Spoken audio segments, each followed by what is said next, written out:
बिस्मिल्लाहिर्रहमानिर्रहीम, अस्सलाम वालेकुम। वेलकम टू माय चैनल घर की रौनकें। आज हम आपके साथ शेयर करने वाले हैं बीफ यखनी पुलाव, जो बहुत ज़्यादा मज़े का बनता है।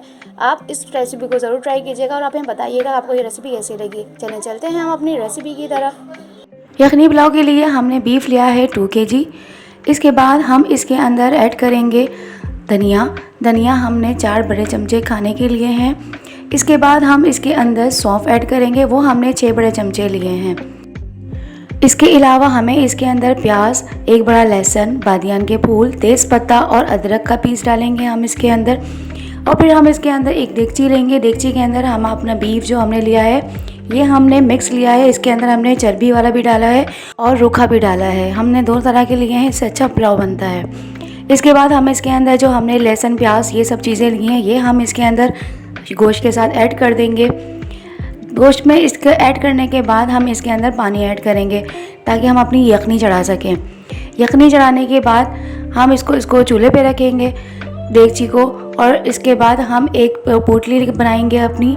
एक हमने मलमल का कपड़ा लिया है, उसके अंदर हमारा धनिया और सौंफ, ये हम दोनों चीज़ें इसमें डालेंगे और पोटली बना लेंगे ताकि हम आराम से इजीली पोटली को निकाल के इसका अर्क निकाल सकें। पोटली भी हम गोश्त में डाल के अब यखनी चढ़ा देंगे। ये देखें, ये हमारा गोश्त तैयार हो गया है, गल गया है। ये देखें, सारी हमारी इसके अंदर हड्डियाँ और बोटियाँ गल गई हैं। अब इनको हम गोश्त को अलग कर देंगे और यखनी को अलग कर देंगे। हमने गोश्त निकाल लिया है सारा, हमने जो गला हुआ गोश्त था। अब ये जो यखनी के अंदर हमने पोटली रखी थी, ये पोटली को भी हम अलग से रखेंगे ताकि इसका भी हमें जूस चाहिए, इसको निचोड़ के हम इसका जूस शामिल करेंगे। लहसुन है जो हमने पूरा डाला था, इसको भी हम इसको दबा के इसका सारा जूस जो है, सारा अर्क जो है, जो भी इसके अंदर जवे वगैरह हैं, उसका हम सारा पेस्ट निकाल के इसके अंदर अपनी यखनी के अंदर शामिल करेंगे। यखनी को हम छान लेंगे एक अलग जग के अंदर, किसी भी चीज़ के अंदर छान के इसको अलग कर देंगे। यखनी पुलाव का मसाला तैयार करने के लिए हमें चाहिए साबुत गरम मसाला। ये सब चीज़ें हमने गरम मसाले की ले ली हैं। 1 प्याली हम दही लेंगे, 1 प्याली हम लेंगे हरी मिर्चों का पेस्ट, 1/2 प्याली हम लेंगे लहसुन अदरक का पेस्ट, 1 प्याली हम लेंगे ऑयल।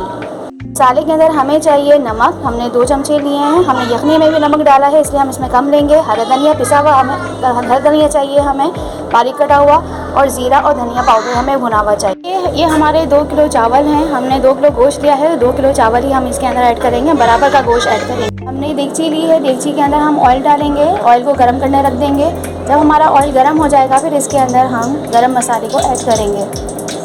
ये हमारा तेल गरम हो गया है, हम इसके अंदर गरम मसाला डालेंगे, जो हमारा साबुत गरम मसाला है, और इसको गरम करने के लिए, कड़कड़ाने के लिए रख देंगे। हमारा गरम मसाला गरम हो गया है, कड़कड़ा रहा है। अब इसके अंदर हमें 1 से 2 प्याज जो हमने लिए हैं, वो हम इसको ब्राउन करेंगे। ये हमारी ब्राउन प्याज होना शुरू हो गई है। अब हम इसको, थोड़ी सी प्याज को हम निकाल लेंगे और बाकी प्याज के अंदर हम दूसरी चीज़ें डालेंगे, डाल रहे हैं हम। अब हम इसके अंदर लहसुन अदरक हम डालेंगे। लहसुन अदरक डालने के बाद इसको हम हल्का सा भूनेंगे, और हम इसके अंदर हरी मिर्चों का पेस्ट डालेंगे, जो हमने 1 प्याली भर के रखी है। हम ज़्यादा चावल बना रहे हैं, इसलिए हमें हरी मिर्चें इसमें ज़्यादा डालनी है। आप अपने टेस्ट के हिसाब से कर सकते हैं, कम या ज़्यादा। हरी मिर्चें हमारी हल्की भुन जाए तो हम इसके अंदर दही डालेंगे। 1 प्याली जो हमने दही लिया है। दही के बाद ये जो हमारा हरा धनिया है, कुटा धनिया और ज़ीरा है और नमक है, हम ये भी इसमें डाल देंगे और इसको मिक्स करेंगे।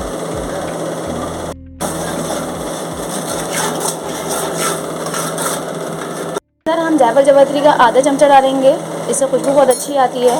इसके बाद हम इसके अंदर गोश्त को ऐड कर देंगे। गोश्त को ऐड करेंगे, बाद हम इसके अंदर गोश्त को ऐड करेंगे और मसाले को भूनेंगे। गोश्त को भी हम भूनेंगे ताकि हमारा मसाले के अंदर सारा गोश्त जो है, गोश्त के अंदर भी आ जाए सारा मसाला।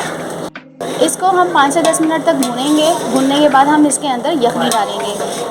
जो हमने यखनी के अंदर डाला था लहसुन, इसको हम इसमें निचोड़ देंगे। जितना भी हमारा इसके अंदर लहसुन है, हम वो इसमें डाल देंगे, इससे अच्छा इसका फ्लेवर आता है। ये देखें, हमारा गोश्त भून गया है। अब इसके अंदर हम यखनी जो हमने ऐड करनी है, हम चावल डालेंगे। अब चावलों के हिसाब से आप पानी डाल सकते हैं इसके अंदर। ये हमने इसके अंदर पानी डाल दिया है। अब इसको हम बॉयल होने देंगे, फिर इसके बाद हम इसके अंदर चावल ऐड करेंगे। बॉयल आ गया है पानी में, अब इसके अंदर हम चावलों को ऐड करेंगे, जो हमने पहले से 1 घंटा पहले से हमने भिगो के रखे हैं। ये देखें, ये हमारा पानी खुश्क हो गया है। अब हम इसको दम पे लगाएंगे चावलों को। आप इसमें तवे का दम भी लगा सकते हैं, नीचे तवा रखे, और इसके अलावा आप इसके ऊपर अखबार का दम भी लगा सकते हैं। हमने तवा रख दिया है नीचे, और ऊपर हम कागज़ का दम लगा रहे हैं। अखबार का दम आप जो